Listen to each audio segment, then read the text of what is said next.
Two new knees in the offing. Thank you. Uh, Welcome, everyone. I'm John Stack. I'm the Dean of the Stephen J. Green School of International and Public Affairs. And I have to tell you, I'm thrilled to be here today.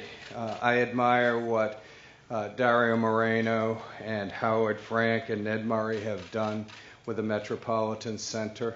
I believe fundamentally in its mission, and what we've heard from both Howard and Ned is both sobering and important. Before I introduce our special guest, I want to take a moment to acknowledge a few important individuals who are with us today, will be with us today. And my friend for many, many years, Daniela Levine, is here. She deserves that. She's worked so diligently and effectively on issues of empowerment and has a prosperity agenda that's second to none. So Daniela, she's also a neighbor of mine. Daniela, we're thrilled to have you here. Thank you for all your support. My friend for almost 30 years, the mayor of the city of South Miami and professor of biology is here. Phil Stoddard. Thank you, Phil, for coming. Phil's ability to connect with people, I think, is the essence of positive politics. Our good friend, David Praja, the British Consul General in Miami. David, are you here or will be here today? Welcome. We will have, is Leo Casio here? He's the president of our Student Government Association for the Biscayne Bay campus. He'll be here as well. But also a special shout out to Henry. Henry Sorry at Waste Management, one of our generous sponsors. One of the advantages of being at FIU forever is to have students like Henry here, and it makes me very, very proud. Mark Rose, yeah, let's do that. I like that. Thanks, Henry. President Rosenberg was in China the past week and got back yesterday, and he regrets that he cannot be here, but he believes fully in this agenda. Just a shout out and acknowledgement to the entire FIU Metropolitan Center team for continuing to lead the way in addressing the most pressing issues facing our South Florida community. So I am very grateful to Howard and Ned and Kevin Greiner and our senior research director, Maria Echever, and the renowned KJ Jacques for our training. So could we have a round of applause for them? You know, Ned, you know, Howard, the work you do really matters. And as Ned was articulating, it matters to all of us in South Florida. And we thank you very much. And now, without further ado, it's a great honor to introduce an individual who has been a good friend to FIU for many, many years.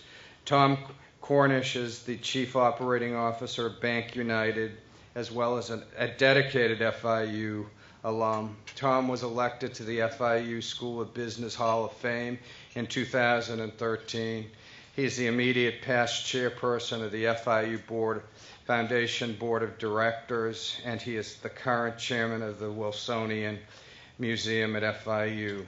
We are delighted to have worked with Tom and his community development officers, Claire Raleigh and Katrina Wright, over the past year in crafting critically important community development research initiatives. It's people like Tom Cornish and Bank United that are really making an impact on this communities.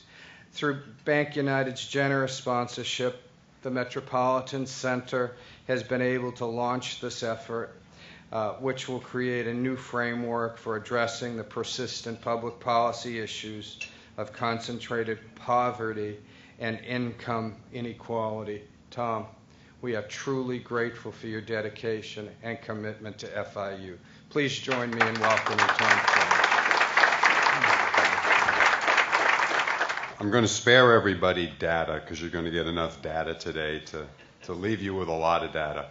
What I want to tell you is a couple of stories about why the work being done is important to our company, important to our community, and certainly important to every person here.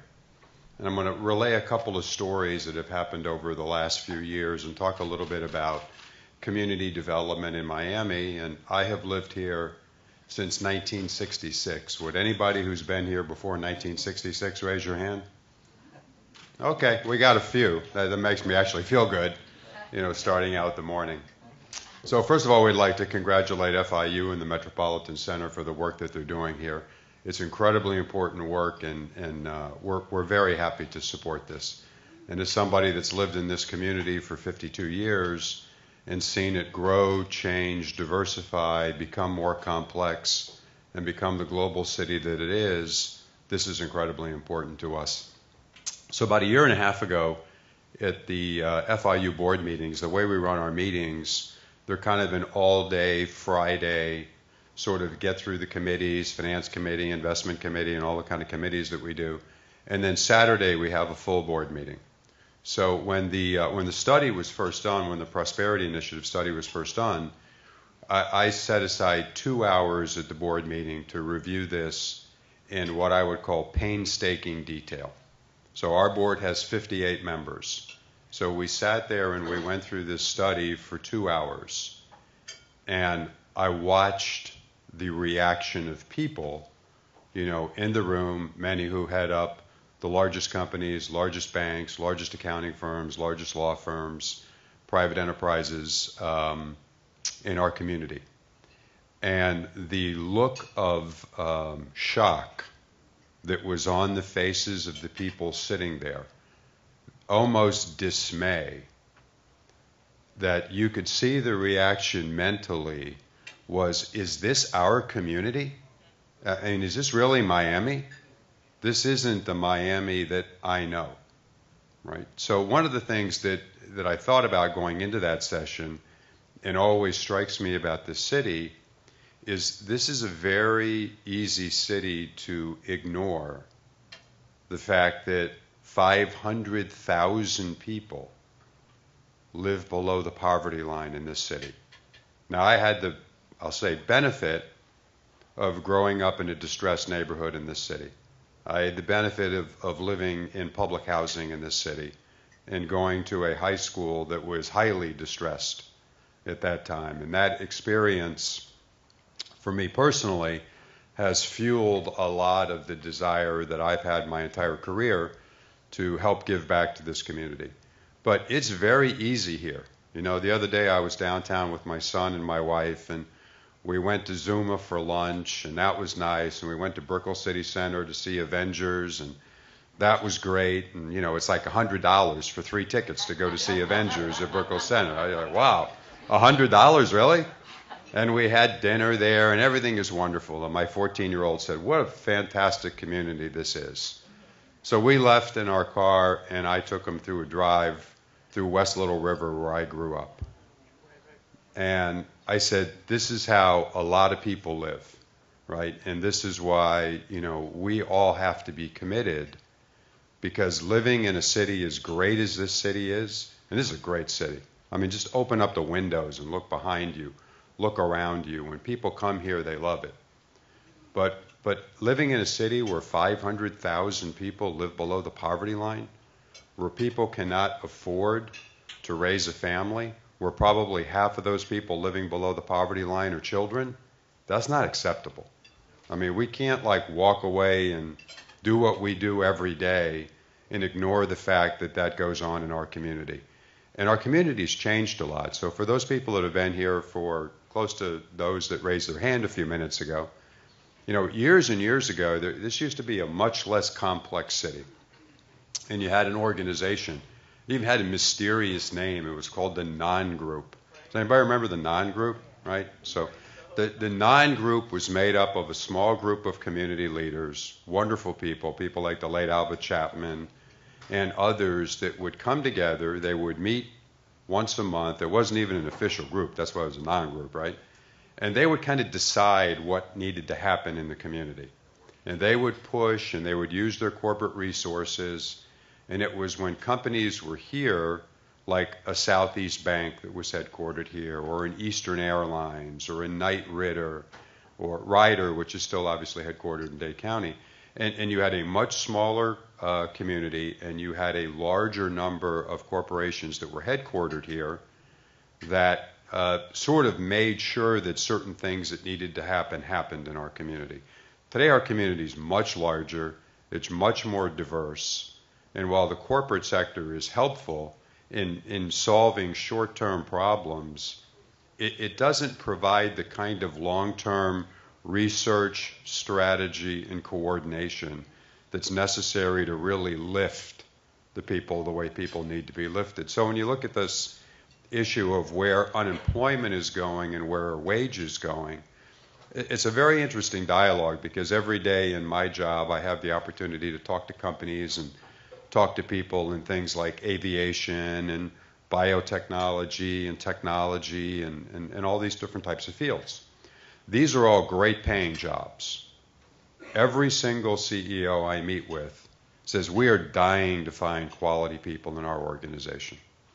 So we've got, large blocks of our economy that are growing, that are dying for people, yet at the same time we have a dramatic amount of people in this community that are earning wages that you can't even begin to think about living on if you have a family of four. So these problems today, whether they're job training problems, whether they're pure education problems, whether they're cultural problems, transportation problems, opportunity access problems, are complicated problems.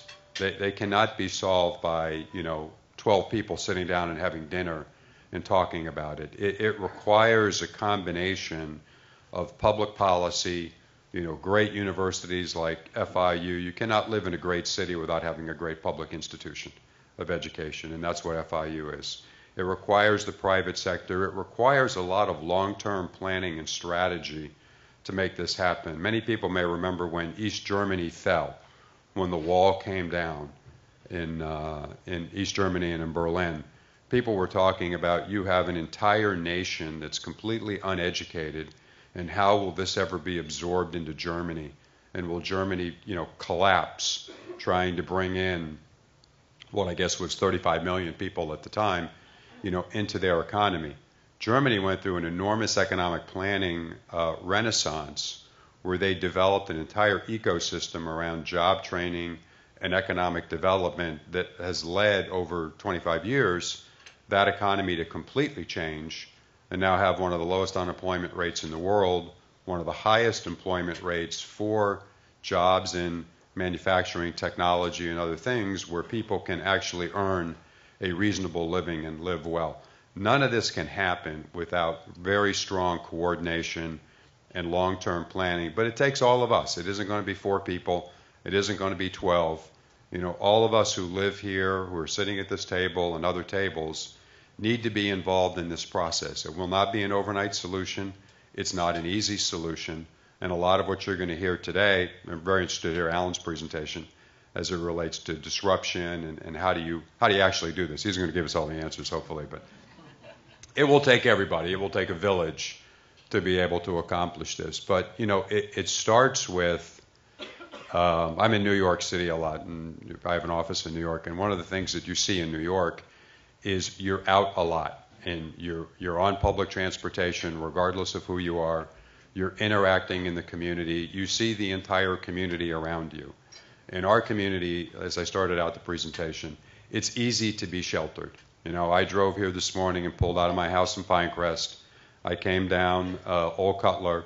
I drove through the Grove. I came up through Brickell Avenue, and I parked here. If that's your view of Miami, damn, it looks good. It's great. But if I were to leave here and go 1 mile in the opposite direction, my view would be a lot different.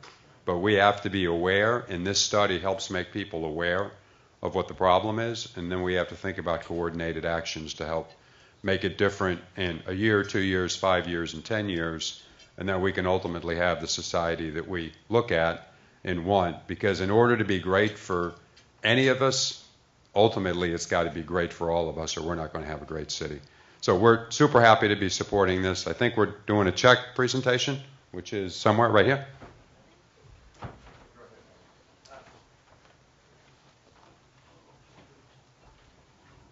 So this is our commitment to help support this education and research, $40,000.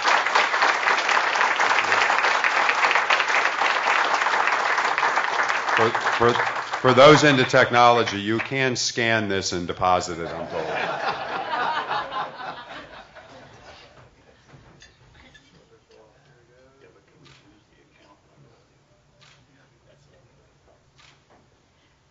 Thank you so much.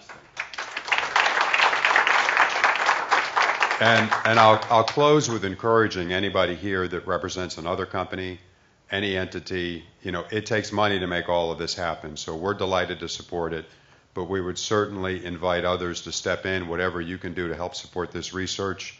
Ultimately, good planning is what has to happen in order to make this, then followed by great action. So enjoy the day, and thanks for listening to me.